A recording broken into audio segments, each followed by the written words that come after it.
Ang mga taong sumusunod sa ninanasa ng laman ay makikilala sa gawa nila.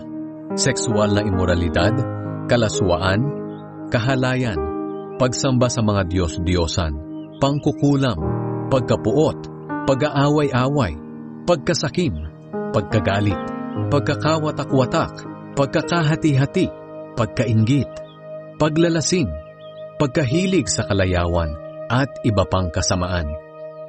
Binabalaan ko kayo tulad ng ginawa ko na noon.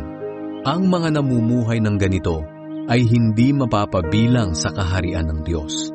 Ngunit ito ang bungang makikita sa taong namumuhay sa kapangyarihan ng banal na Espiritu. Pag-ibig, kagalakan, kapayapaan, pagtitiis, kabutihan, kagandahang loob, katapatan, kahinahunan, at pagpipigil sa sarili. Kung ganito ang pamumuhay natin, hindi natin malalabag ang mga utos ng Diyos. Ipinako na ng mga nakay Kristo ang pagnanasa at masasamang hangarin ng kanilang laman doon sa krus. At dahil nga namumuhay na tayo sa kapangyarihan ng banal na Espiritu, magpatuloy tayo sa patnubay nito. Huwag tayong maging mapagmataas. Huwag nating galitin ang ating kapwa at iwasan ang inggitan.